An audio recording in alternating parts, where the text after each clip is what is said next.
We're going to talk about income tax. So if you want to take a minute to pause this, to take notes on this blueprint here, read it, I encourage it.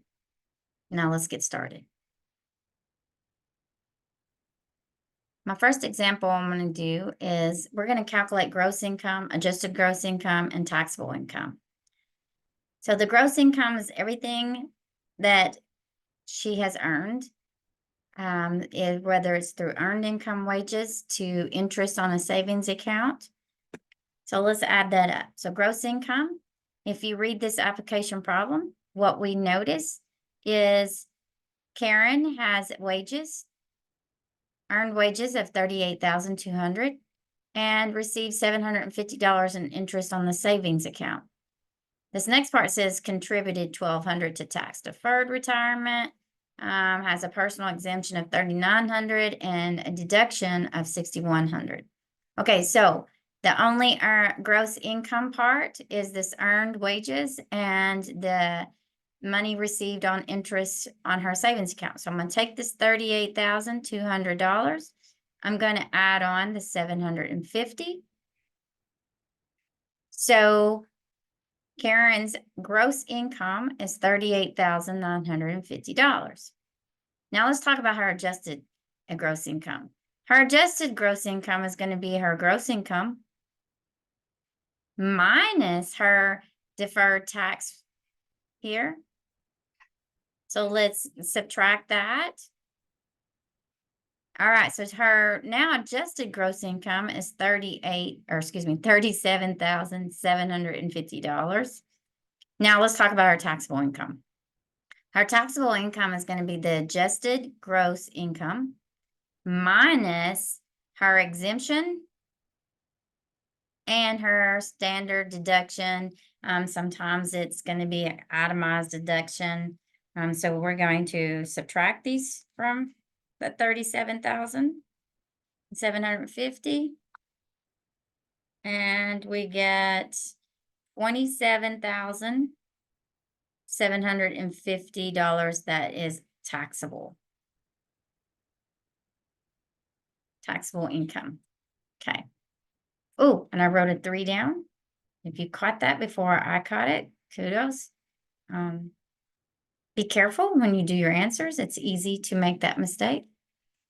All right, so now let's go to our next application problem. And when I get here, I'm going to give you a minute.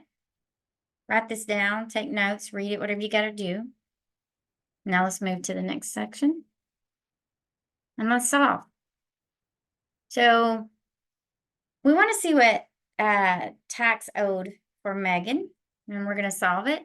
Now, please note that this table that I'm using is from 2013, and I know that that's been a while back.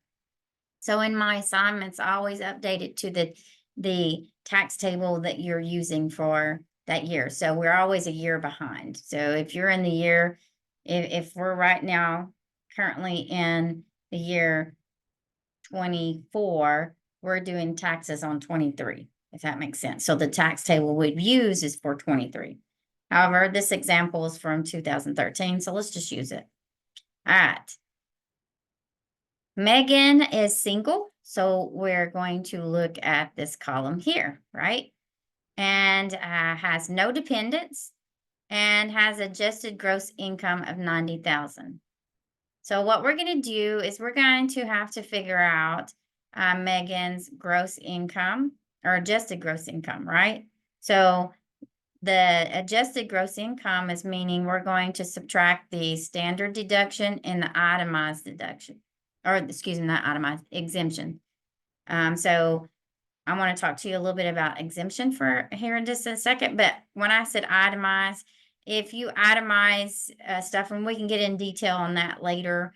However, if you have anything that you're itemizing, you're going to use a different number. If you're doing a standard deduction, this here is for everybody that doesn't itemize. And so if you itemize, usually you have a business that you're a contractor and you have out-of-pocket expenses, or you have children and they had to have braces, or that someone had to have major surgery, charity. There's a lot of things you get to itemize, but it has to exceed a certain threshold before you get to use it.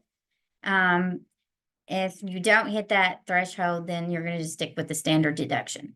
So what I'm going to do is I'm going to subtract that 6,100. Now let's talk about the exemptions. So it says per person. Megan is a single, so she's only going to use the 3,900. But what if Megan had two dependents? If she had two dependents, then we would say 3,900 times 3 times, because you got to have Megan and the two dependents. However, she's single, so we're not going to do that. So now I'm going to take that 90,000, subtract the 6,100, subtract the 3,900, and she has 80,000 as adjusted gross income, and that's the part we got to take to the table to determine what part that she should have had paid into taxes on the federal. So we're not talking about state, we're just talking about the federal, the IRS. All right, so let's wrap this up. I'm going to clean up a little bit here just so when I start writing on the screen, you'll know what I'm talking about. All right. So Megan has adjusted gross of 80,000. So I'm going to come here and look, and I notice that at 10%, it covers 8,925. I was going to say 8,925. So I apologize if I do that off and on in this video. 15% is up to 36,250, and 25% is up to 87,850. All right. So let's get started. So at 10%, they said we're going to tax for a single person $8,925. We're going to add that to the 15%. And it said it's up to 36,000, so $36,250. I'm going to subtract that 8,925, the $8,925, because you don't want to tax that twice, right? Nobody wants to pay for something twice, not unless you're getting two items, right? Let's add that to our next one, 25%. Oh, well, if you see this, it says up to 87,850, but Megan's taxable, or excuse me, AGI, adjusted gross income, is 80,000. So you're not going to tax her for $7,850 that she didn't have as part of her income. So I'm going to say 80,000 minus this 36,250, because we already taxed that. We don't want to retax her. So now I'm going to clean this up because I'm going to stop there. She didn't make any more, so we're not going to go to the 28% or higher. So let's rewrite this.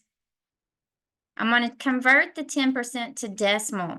So if we're in percent, to undo percent, we're going to divide by 100%. And the shortcut says, well, we're going to move the decimal 2 places to the left. So this is what I get.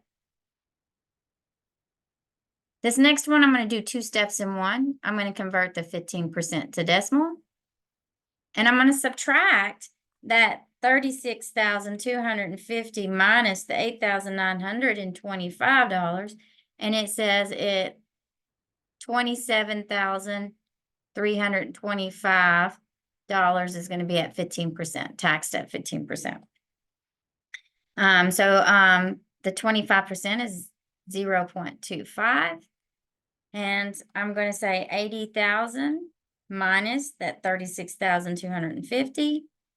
So the 25% taxable part is 43,750.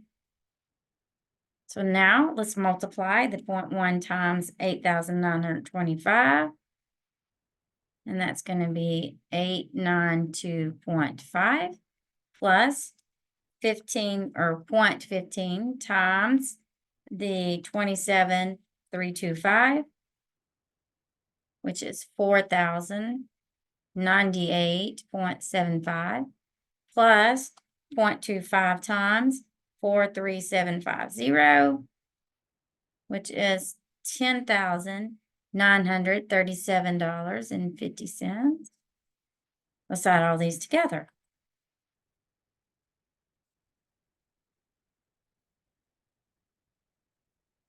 Okay, I'm using a calculator because it goes a little faster.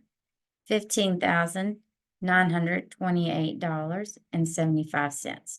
So that's the tax owed. That's the taxable income.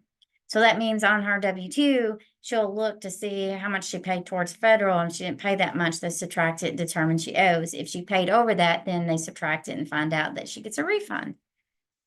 So that covers this section. Just reach out to me if you have any questions. Thank you.